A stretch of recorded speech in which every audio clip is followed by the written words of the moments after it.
오늘 저는 마태복음 16장 16절에서 18절 말씀을 가지고 교회란 무엇인가 이러한 제목으로 말씀을 나누겠습니다. 저는 주님을 섬기면서 개인적으로 그리스도에 대한 믿음에 대한 충만함이 은혜로 주어졌습니다. 사실 많은 분들이 하나님을 섬기지만 그리스도에 대한 참된 믿음을 갖지 못합니다. 그냥 하나님 그냥 우리의 문제를 해결하시고, 근데 어느 날 하나님께서 우리에게 영적인 눈을 탁 열어줄 때 바로 이 예수가 하나님이 우리에게 모든 문제의 해답으로 약속하신 바로 그분 그리스도구나, 그것을 깨닫게 됩니다. 교회를 온다고 그리스도를 아는 것은 아닙니다. 오늘도 우리 주님께서 3년 반 사역을 마칠 쯤 돼서 제자들을 데리고 가이사랴 빌립보 이방인 지역으로 데리고 가서 거기서 질문했을 때 다른 사람들은 다 틀린 대답을 했지만 베드로가 일어나서 고백을 합니다. 주는 바로 살아계신 하나님의 아들이요 그리스도이십니다. 이렇게 고백을 했을 때 우리 주님께서 그 베드로를 축복하십니다. 바요나 시몬아, 네가 복이 있다. 네가 나를 그리스도로 안 것은 네 스스로 안 것이 아니라 하나님이 너에게 계시해 줬기 때문에 알게 된 것이다. 그리스도를 아는 것은 하나님이 우리의 영적인 눈을 열어주셔야 됩니다. 우리가 인생을 살아갈 때 우리의 영적인 눈이 활짝 열려서 그리스도가 바로 예수였구나, 예수가 바로 나의 모든 문제의 해답이구나, 예수가 바로 그리스도로서 하나님의 뜻과 목적을 이루는 분이구나, 바로 예수가 바로 사단의 권세를 멸하신 그 하나님이라는 것이 깨달아질 때 그때부터 우리에게는 담대한 믿음이 생깁니다. 그런데 많은 성도들이 예수를 그리스도로 알고 있습니다. 그리고 신앙생활 열심히 하지만 그 축복을 또 온전히 누리지는 못한 경우가 진짜로 많습니다. 내가 예수 그리스도를 믿는데 왜 나에게 이런 하나님의 축복들이 마음껏 누려지지 않을까? 거기에 대한 답을 우리가 알 필요가 있습니다. 오늘 베드로가 주는 그리스도라고 고백했을 때 우리 주님은 그 믿음의 고백에 대해서 말씀하십니다. 바로 내가 이 반석 위에 내 교회를 세운다. 하나님은 우리에게 그리스도를 계시하지만 바로 하나님의 아들 그리스도는 우리에게 무엇을 계시하냐? 교회를 계시하는 거예요.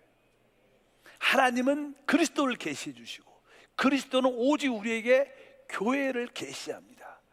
내가 이 반석 위에 교회를 세우리니 음부의 권세가 이기지 못할 것이다.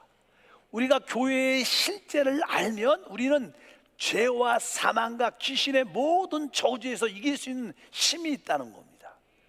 많은 사람들이 그리스도만 알지 교회를 잘 모릅니다. 저도 개인적으로 그리스도를 오랫동안 알아왔다가 다시 한번 하나님의 눈을 열어주셔서 교회가 무엇인가를 깨달았을 때 나의 신앙생활에 진정한 변화와 축복이 왔다고 고백할 수 있습니다. 오늘 저는 여러분에게 그래서 교회가 무엇인가를 확실하게 한번 말씀을 전하기를 원합니다. 많은 그리스도인들은 교회에 대한 부정확한 관념을 가지고 있습니다.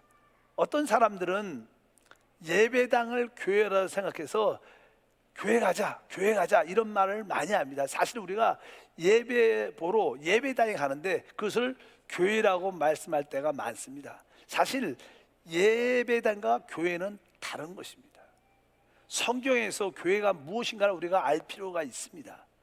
사실 성경에서 교회는 우리가 일반적으로 우리가 조그만 도시에만 가면요, 이 군포도 마찬가지로 이 많은 교단에 많은 교회들이 있고 또 선교 단체가 있고 전도 단체들이 많습니다. 그런 것을 다 교회라고 말할까? 성경에서는 그런 어떤 선교 단체, 전도 단체, 많은 어떤 교단의 교회들을 교회라고 말하지는 않습니다. 성경에서 말하는 교회는 무엇인가?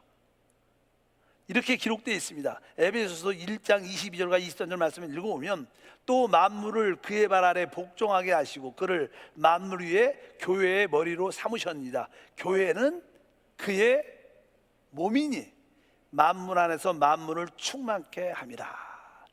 교회는 그의 몸이다. 한번 따라합니다. 교회는 그의 몸이다. 뭐 교회는 그리스도의 몸이죠. 그리스도의 몸. 이게 무슨 말입니까?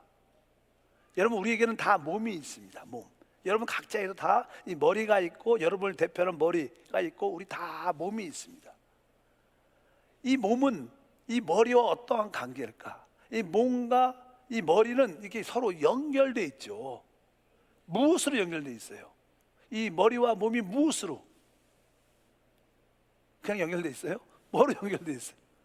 바로 이 사람의 생명이라는 것으로 연결돼 있어요. 생명으로 머리와 몸이 다 연결되어 있는 유기체입니다. 유기체라고 표현해요.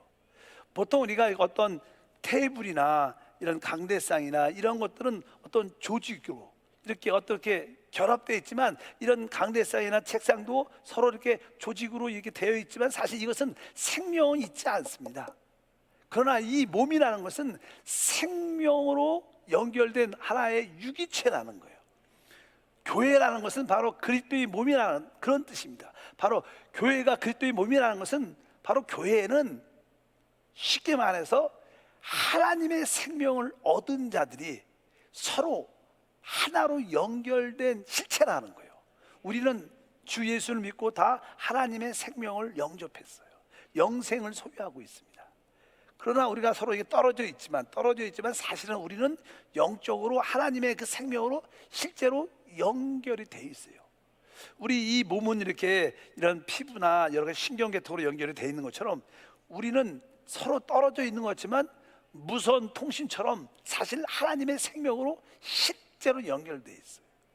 그래서 교회는 바로 그리스도의 생명을 가진 자들이 생명으로 연결된 그리스도의 몸이다, 이런 뜻을 갖고 있어요. 그래서 오늘 여러분들이 한 번쯤 오늘 교회가 무엇인가를 한 7가지 성경은 말하고 있어요. 여러분들이 교회의 실제를 이렇게 만지면 하나님의 역사가 나타납니다. 여러분, 우리가 전기에 대한 이해를 많이 갖고 있어도요, 어느 날 전기에 대한 공부도 했고 이해도 했는데 조금 실수해서 전기를 이렇게 손가락으로 선을 까져서 딱 만졌어요. 여러분 전기를 이렇게 딱 손을 댔는데 만지지 못해 잘했다고 느낌이 와요. 그런 것처럼 여러분들이 교회의 실제를 딱 만지면 여러분들은 그리스도와 잘 연결됨을 느껴요. 진짜 이 몸이 마찬가지죠. 그래서 교회가 무엇인가? 교회는 첫 번째로요, 헬라어 신약 성경에는 뭐라고 써 있냐면 에클레시아라고 써요. 에클레시아. 에크란 단어와 칼레오란 두 단어가 합성된 거예요. 바로 부르심을 받아 나온 사람들의 모임이다, 이런 뜻이에요.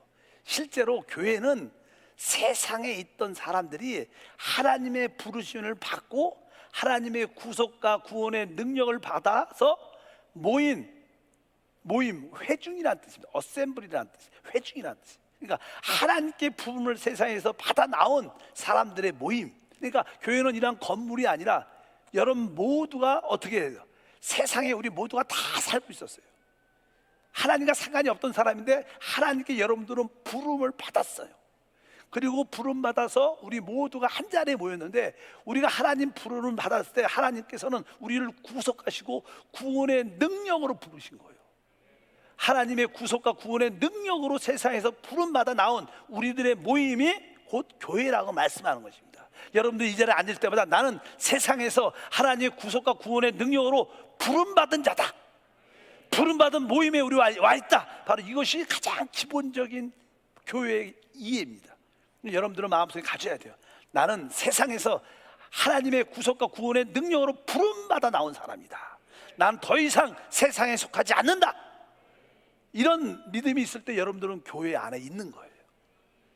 믿으시면 크게 아멘. 그냥 사람들이 모여서 앉아있다, 이게 아닙니다. 하나님의 구속과 구원의 능력으로 세상에서 부름받아 나온 모임인 줄 믿습니다.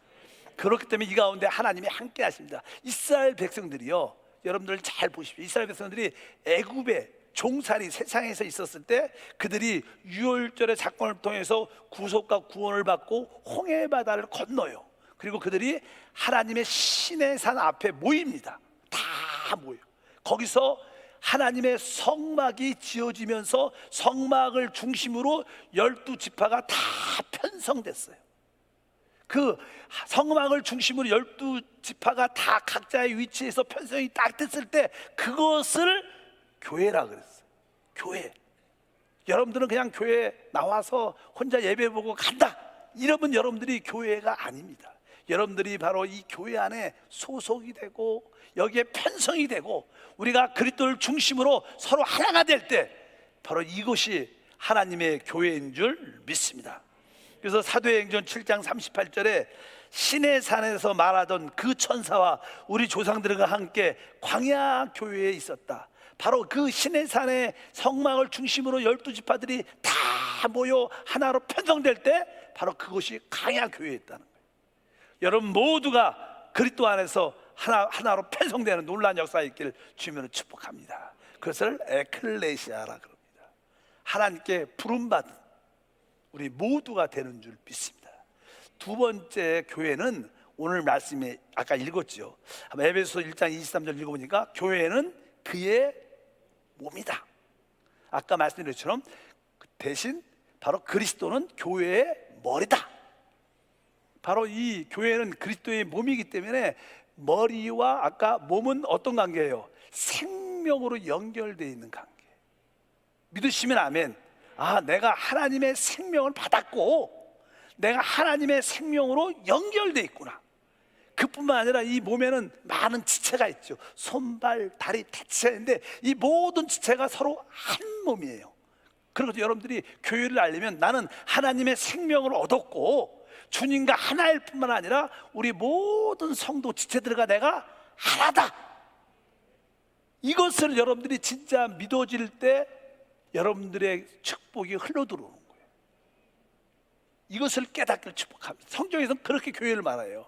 여러분 교회 안에 여러분 교회를 만지셔야 돼요. 그럴 때 머리로부터 우리가 늘 말하는 오직 능력이, 이 머리에는 그런 능력이 있죠. 어떤 능력이?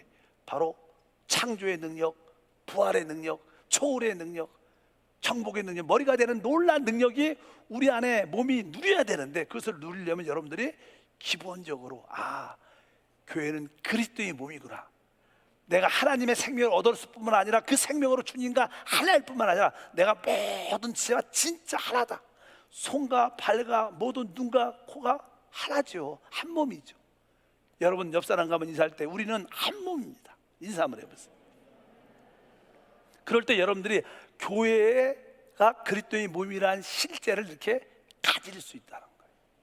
이런 실제, 지식이 아니라 교리가 아니라 실제를 만지는 사람은 예수의 권세한 능력이 나타난다는 거예요. 세 번째로 교회는 뭐라고 말하면 교회는 그리스도의 배필, 바로 교회는 그리스도의 어린 양의 신부요 아내다, 이런 표현을 해요. 우리 하나님 말씀을 한번 읽어보면 계시록 21장 9절에 7대접을 가지고 마지막 7재앙을 담은 7천사 중에 하나가 나와 내게 말하여 이르되 이리로 오라. 내가 신부 곧 어린 양의 아내를 내게 보이리라.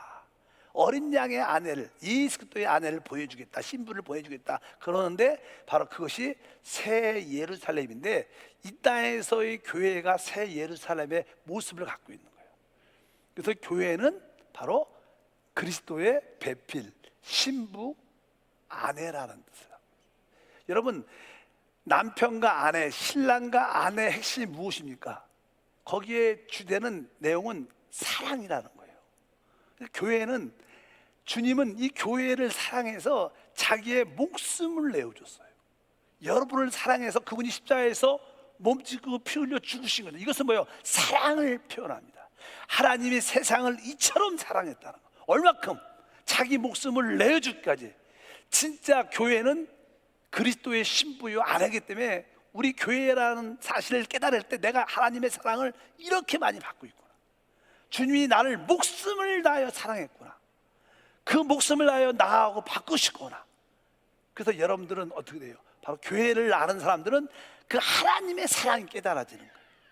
그래서 고난과 환경과 어려움이 다가와도 두려워하지 않아요. 주님이 나를 사랑하는데 내가 무엇을 두려워하겠는가? 그리고 우리는 그 사랑이 워낙 크니까 점점점 우리도 그분을 사랑하게 되죠. 진짜 그분을 사랑하게 돼. 왜? 진짜 사랑이거든. 그 사랑. 그 사랑에 감동돼서 우리도 이제 어떻게, 처음에는 세상을 사랑하고 자기를 사랑했지만 진짜 주님의 사랑, 그리스도 신부가 점점점 되어가는 사람들은 주님을 사랑할 수밖에 없어요. 신부는 신랑을 사랑하죠. 아내는 남편을 사랑합니다. 그러니까 여러분들이 참된 교회가 된 사람들은 예수의 사랑을 느끼기도 하고 진짜 나도 주님을 사랑하는 마음이 들어요. 그런 사람들은 교회를 영적으로 이렇게 만진 사람. 교회를 다녀도 주님이 나를 사랑하는지 모르겠어, 나도 뭐 주님 별로 몰라, 이런 사람들은 사실 그냥 교회에 대한 지식만 갖고 있는 거지 실제로 이렇게 연결되지 않은 겁니다. 다 연결되기를 축복합니다. 하나님, 내가 교회를 보도록 영적인 눈을 열어주시옵소서. 영적인 눈을 열어주시옵소서. 이런 기도를 많이 하면 영적인 눈이 어느 순간에 딱 열려갖고, 야, 내가 주님의 사랑을 받고 있는 자구나.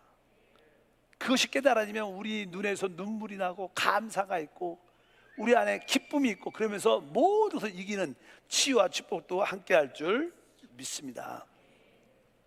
그리고 나서 이제 다섯 번째로 네 번째는요, 교회가 무엇인가. 아주 특이한데, 원래 하나님이 이 사람을 창조했을 때 모든 인류를 하나로 만드는 목적이 있었어요. 하나로 모든 인류가 하나 되는. 근데 사람이 타락하다 보니까 점점점 분열되고 흩어지게 됐습니다.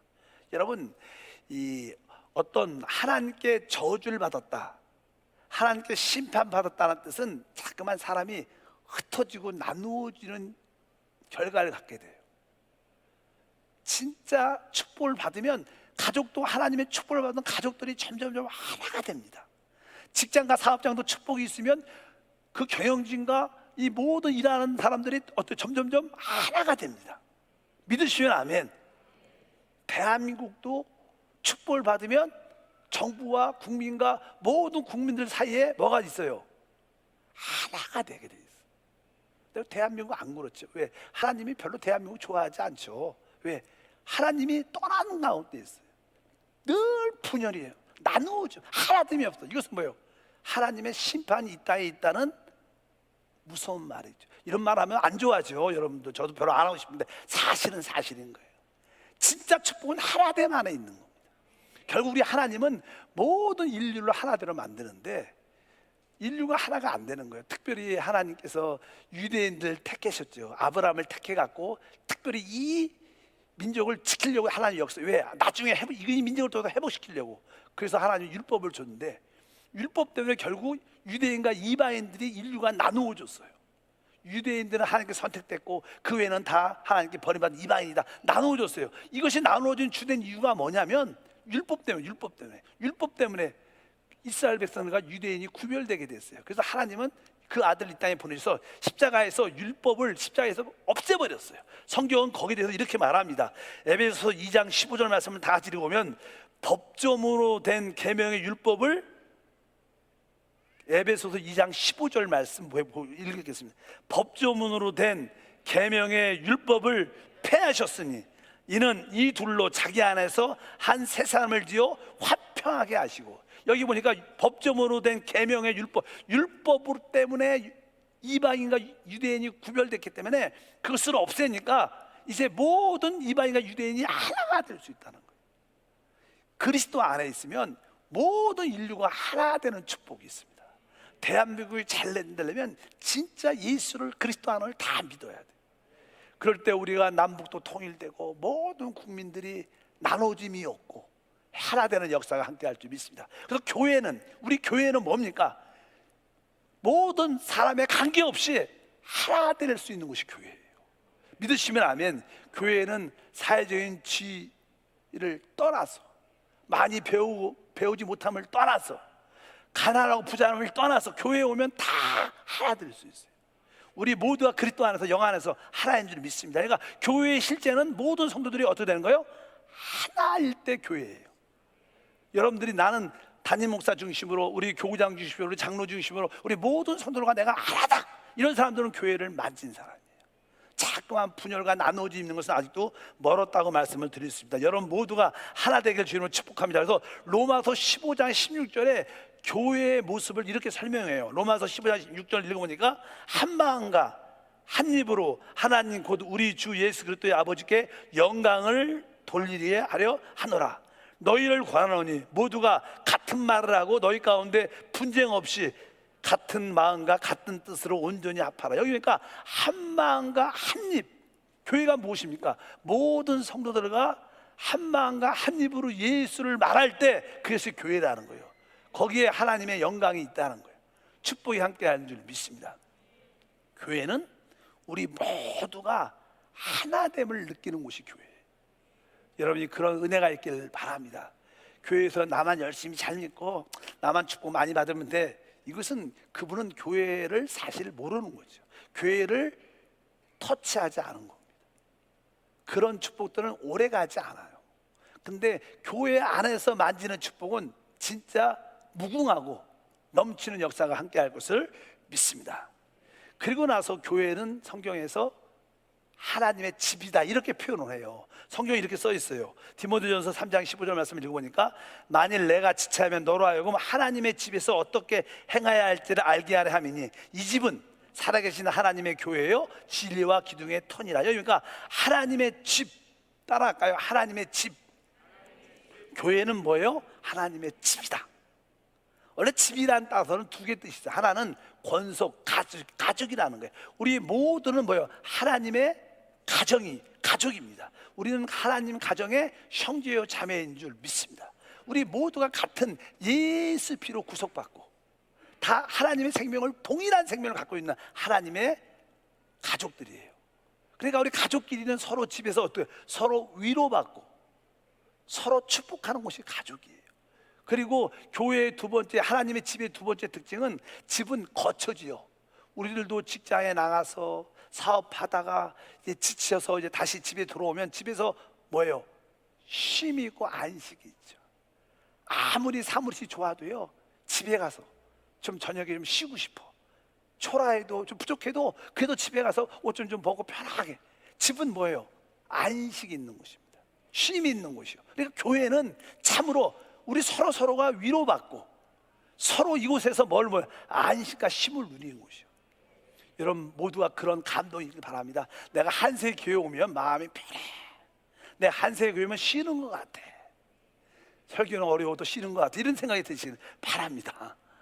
이게 뭐예요? 진짜 교회라는 거예요. 그런 안식과 쉼과 위로가 있는, 또 서로에게 그렇게 안식과 위로와 쉼을 나눠주는 것이 진짜 교회입니다. 서로에게 그런 위로가 있길 바랍니다. 또 하나의 이제는 교회는 성경에서 뭐라고 써냐면 교회는 하나님의 나라다, 이렇게 설명해요. 우리 성경을 한번 읽어보면 디모데 하나님의 나라는 로마서 14장 17절 보겠습니다. 로마서 14장 17절 다 같이 읽겠습니다. 하나님의 나라는 먹는 것과 마시는 것이 아니요 오직 성령 안에 있는 의와 평안과 실학이다. 보통 우리가 이제는 하나님의 나라 할 때, 하나님의 나라 하면 하나님 나라가 세워지려면 거기에 어떤 권위가 있어야 돼, 권위. 그러니까 하나님 나라는 누림, 권리가 있고요, 의무와 책임이 있다는 그런 뜻을 함축하는 겁니다. 나라는 것. 우리도 대한민국의 우리 국민이잖아. 다 대한민국 국민은 뭐예요? 이 국민으로서 이 나라에서 누릴 수 있는 권리가 있어요. 권리가 있어요. 우리는 뭐 이렇게 고등학교잖아, 의무교육이니까 기본적으로 법적으로 공부를 받을 수 있는 자격, 권리가 있어, 권리. 그러나 우리는 적어도 의무와 책임도 있어요. 모든 남자들은 국방의 의무를 져야 되는 거예요. 그리고 모든 국민은 납세의 의무를 져야 되는 거예요. 이것은 의무와 책임도 있는 거예요. 하나님 나라는 누림도, 권리의 누림도 있지만 한편적으로 의무와 책임도 있다는 거예요. 교회는 하나님의 나라로서 여러분들은 하나님께 의무와 책임이 있어요. 내 의무는 뭘까? 교회는 사람을 살리는 곳이, 전도하라는 의무가 있는 거예요. 믿으시면 아멘. 교회는 복음 전파가 가장 기본적인 사역의 시작이죠. 그렇기 때문에 여러분들이 나도 전도할, 영혼을 구원할 사명과 책임이 있구나, 이런 의식을 느껴야 돼요. 그리고 이 교회의 선교와 사명을 감당하기 위해서 우리는 11조를 해야 되는 의무가 있는 거예요. 사실은요, 이건 배우셔야 돼요. 배우시길 바랍니다. 그래서 우리는 하나님 나라로서 의무와 책임을 가져야 되고, 한편적으로 이제 하나님 나라 안에서 마음껏 누림을 가져야 돼요. 교회 안에서 치유와 축복을 누릴 수 있어야 돼요. 왜냐하면 요번에 코로나19로 인해서 전 세계적으로 또 대한민국도 아주 생활이, 회사나 공장이나 직업에 많은 어려움을 많이 갖게 되면 재정적으로 힘드니까 나라에서, 정부에서 요번에 큰 거금을 이렇게 줬어요. 사실은 재난기금 해갖고 우리에게 나눠줬습니다. 그래갖고 정부에서 가족이 둘이다 그러면 60만 원 받으셨어요? 셋이다 80만 원, 넷이다, 저희 넷이에요. 넷인데 100만 원. 근데 저는 경기도 사니까, 여기 군포에 사니까 경기도에서 받은 거 10만 원 까고, 그래갖고 80몇만 원 주더라고요. 80몇만 원. 그래서 그것도 대한민국 국민이면 같이 어려울 때 그런 권리, 누림을 받을 권리가 있는 거예요. 믿으시면 아멘. 한편적으로 국민이니까 받을 거예요. 그런데 여기 김난식 목사님 계신데, 김난식 목사님은 이게 의무와 책임을 다 안 했는지, 농담. 우리 김난식 목사님은 미국에서 공부하고 왔죠. 그래서 여권이 미국 여권입니다. 안 줘. 물어봤더니 왜 안 주냐니까, 외국인은 안 준다고. 딱 그래갖고 못 받았어요. 근데 또 우리 사모님하고 애들이 4명 넘으니까 받긴 받았죠. 근데 개인적으로 못 받았어. 개인적으로. 왜? 다른 거야. 거기에 누림이 없는 거야. 권리를 갖지 못하는 권리. 왜? 의무와 책임에 부족함이 있으니까. 여러분도 마찬가지. 여러분들이 하나님에 대해서 의무와 책임을 하잖아요. 내가 복음을 전하고 내가 하나님께 11조를 드리면서 내가 할 날을 위해서 달려가면 하나님이 영혼이 잘 되고 범사가 잘 되고 강건한 누림을 갖게 돼요. 책임과 의무도 안 했는데 누림을 막 달라고 그렇게 법적으로 되지 않는다. 교회는 한편적으로 하나님의 나라다, 이렇게 말씀합니다. 그리고 마지막으로 성경에서 교회는 바로 그리스도의 간증이다. 교회는 그리스도를 증거하는 곳이다, 이렇게 말씀합니다. 우리 한번 계시록 한번 말씀을 보면 1장 2절 20절 읽어보니까 요한은 하나님의 말씀과 예수 그리스도의 증거, 예수 그리스도를 증거했다. 예수 그리스도를 간증. 근데 예수 그리스도의 증거가 뭐냐? 교회라는 뜻이야. 쉽게 말하면 이 내용은 그런 뜻입니다. 그러니까 이 교회는 바로 예수 그리스도의 증거인데, 그 교회가 금 촛대다, 이렇게 말해요. 이 촛대는 빛을 발하죠. 어두운 가운데 있을 때 불을 켜서 어둠을 밝히는 일을 하는 게 교회인데, 교회는 이 세상에, 어둠의 세상에 빛을 발하는 게 교회라는 거예요. 그래서 예수 그리스도의 간증이라고 말씀하는 줄 믿습니다. 우리가 교회라면 우리는 이 어둠의 세상에서 빛을 발해야 될 것이고, 바로 그 예수를 말해내는 그러한 삶이 함께할 줄 믿습니다. 그래서 교회는 이런 뜻으로 설명을 쭉 하고 있습니다. 여러분 마음속에 한 번쯤은 생각을 해봐야 돼요. 하나님, 내가 진짜 에켈레, 세상에서 하나님께, 하나님의 구원의 능력으로 부름받아 나온 사람입니다, 이런 확신이 있어야 돼. 난 그리스도와 생명을 가졌고 그리스도와 하나일 뿐만 아니라 모든 성도하고도 하나입니다, 이런 자신감을 갖고, 나는 주님의 최고의 상을 받고 있고 나도 주님을 사랑합니다. 이럴 때 여러분들은 교회를 만지게 되는 거예요. 그뿐만 아니라 나는 우리 모든 성도들과 진짜 하나입니다, 이런 고백들. 여러분들이 아까 교회는 하나님의 집이니까 나는 하나님의 교회 안에서 위로와 안식과 만족을 누립니다. 나는 한편적으로 하나님의 나라로서 나는 의무와 책임도 감당하지만 하나님이 우리에게 주신 권리를 마음껏 누리고 있습니다. 나는 사망, 어둠을 밝히는, 어둠을 쫓아내는 빛의 역할을 감당합니다. 이럴 때 여러분들은 진짜 교회의 모습을 갖게 되는 거예요. 우리 한세교회가 그런 모습을 다 갖기를 축복합니다. 여러분 개인이 여러분 모습을 갖기를 축복합니다.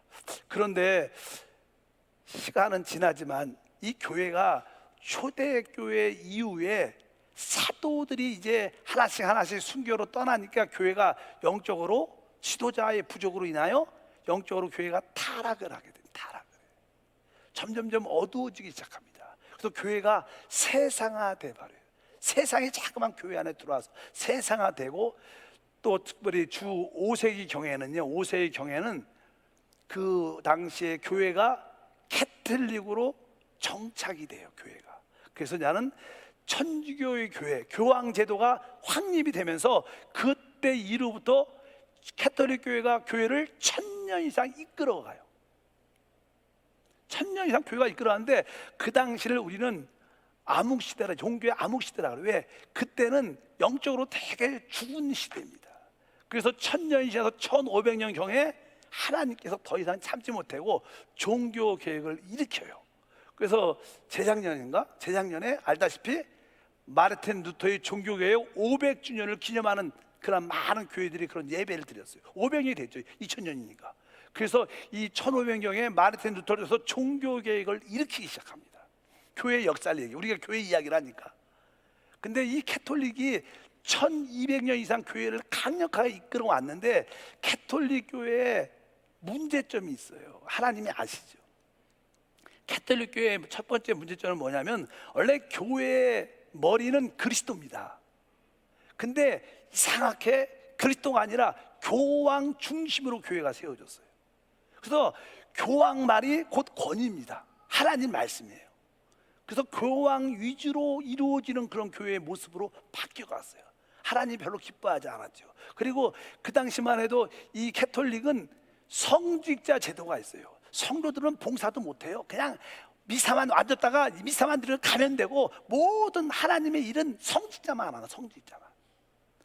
그래서 뭐 교황, 추기경, 여기 뭐 계속 이렇게 순서대로 어떤 성직자 제도의 계급처럼, 군인처럼 계급같이 높고 더 높고 더 높은 직분, 이런 개념으로 잡혔어요. 근데 알다시피 교회가 몸이라는 것은요, 뭐 사실 눈, 코, 뭐 눈이 좀 더 높다고 해서 내 코보다 쥐가 높고 그런 게 아니잖아요.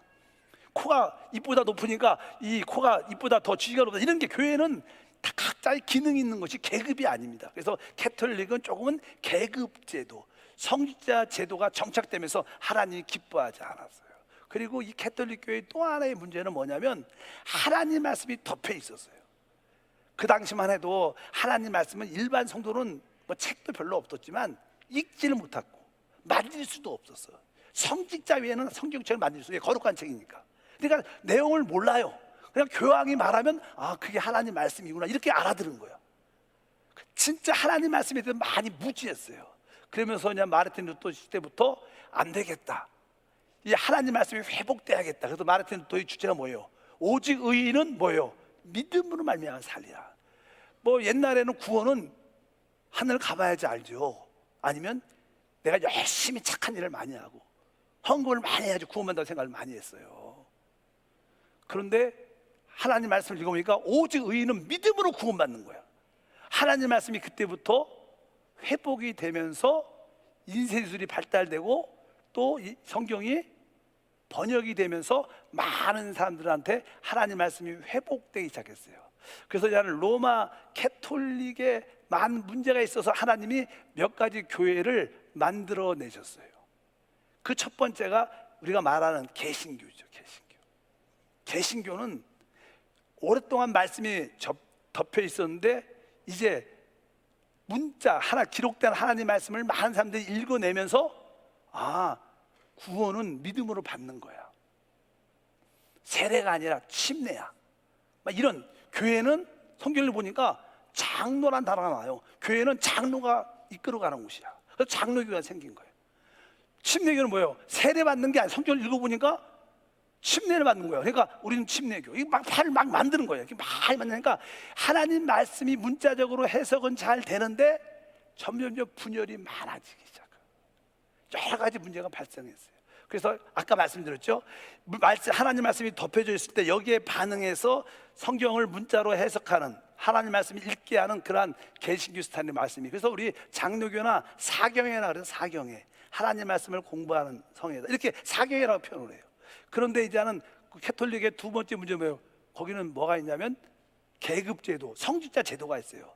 근데 또 하나의 교회, 빌라델비아 교회가 나오면서 이것은 뭐예요? 그런 만민 제사장, 뭐 사제만이 제사장이 아니라 모든 성도는 다 제사장이다.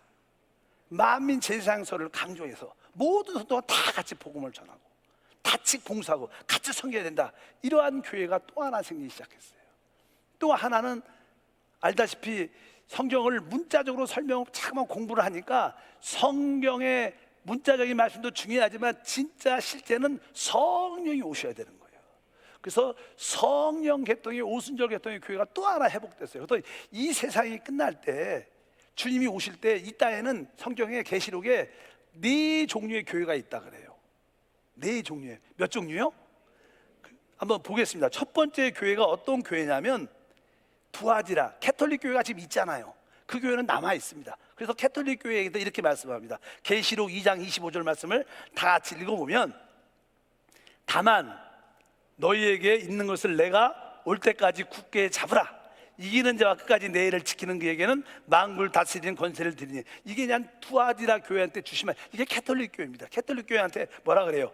다만 너에게 있는 것을 내가 올 때까지 굳게 잡아라. 그러니까 주님이 오신 거예요, 안 오신 거예요? 안 왔죠. 내가 올 때까지, 아직 안 온 거예요. 그러니까 이 캐톨릭 교회는 주님 올 때까지 남아 있을 겁니다. 그래서 그때 주님 올 때까지 끝까지 이세벨 이상한 가르침에 빠지지 말고, 마리아 숭배에 빠지지 말고 끝까지 붙잡고 지키고 있으라는 거예요. 그래서 이 땅에 세상이 끝나기 전까지 캐톨릭 교회는 남아 있어요. 그 다음에 두 번째는 아까 사대교회라, 사대교회. 아까 사대교회는 이제 말씀을 문자적으로 많이 해석하고 열린 그런 교회를 말씀하는데, 계시록 3장이죠. 사대교회 3절과 5절 말씀 읽으면, 그러므로 내가 어떻게 받았으며 어떻게 들었는지 생각하고 지켜 회개하라. 만일 잊게지 아니하면 내가 도둑같이 이르리니. 주님이 오신 거야, 안 오신 거예요? 내가 도둑같이 올 거라는 거야. 아직 온 게 아니에요. 너희가 잃어버리지 말고 지키고 있으라는 거. 이 교회도 사대교회, 개신교스타일 교회도 이 땅에 남아있어요. 세 번째 교회는 이제 계시록 3장 빌라델비아 교회입니다. 11절 읽어보니까, 내가 속히 오리니 내가 가진 것을 굳게 잡아 아무도 내 면류관을 빼앗지 못하게 하라. 내가 속히 오겠다. 오신 게 아니고 온다는 거예요. 이 교회도 남아있어요. 빌라델비아 이러한 교회들도. 마지막에 라오디아 교회인데, 라오디아에게 3장 20절이죠. 계시록, 볼지어다 내가 문 밖에 서서 두드리노니 누구든지 내 음성을 듣고 문을 열면 내가 그에게로 들어가 그와 더불어 먹고 그는 나와 더불어 먹으리라. 여기서 주님이 문 밖에서 두드린다는 거예요. 주님이, 사실 신앙은요, 주님이 우리 안에 오시는 겁니다. 근데 아직 안 들어온 거야. 주님이 이때 아직 오시지 않은 거예요. 이 네 교회는 세상 끝날 때까지 남아있어요. 여러분들이 캐톨릭 스타일에 남아있든지, 뭐 개신교 스타일에 남아있든지, 만민 제사장, 아까 빌라델비아 형제사랑교회에 남아있든지, 라오디아 오순절 교회에 남아있든지, 중요한 것은 여기에 각자 이기는 자가 있다는 거예요. 여러분들이 어떠한 교회에 속해 있을지라도 여러분들은 어떤 사람이 돼야 돼요? 이기는 자에 속해야 된다. 이것이 성경의 결론이에요. 각자 다 교회니까. 캐톨릭도 교회예요. 하나님 볼 때는 교회. 거기에 이단적인 요소가 있지만 하나님은 교회라고 봅니다. 개신교도 많은 교회죠. 빌라델비아도 교회죠. 라오디아도 교회도 교회입니다. 중요한 것은 어디 교회에 속한 것도 중요하겠지만 더 중요한 것은 그 안에서 어떠해야 돼요? 이기는 자가 되라는 거예요. 이게 마지막 하나님의 부르심입니다. 여러분들이 교회에 대한 그런 이해를 갖고 있어요. 그래야 이 마지막 때 끝까지 교회를 만지고 체험하고 누리고 이기는 자가 될 줄 믿습니다. 하나님 아버지 감사합니다. 우리 모든 성도들이 다시 한번 주님이 우리에게 보여주신 영적인 눈을 열어주셔서 내가 이 반석 위에 내 교회를 세운다는 그 교회를 세우는, 주님이 세우는 교회를 보게 도와 주셔서 마음껏 축복을 누리게 도와 주시옵소서. 주 예수 이름으로 기도하옵나이다. 잠시 한번 눈을 감아주세요.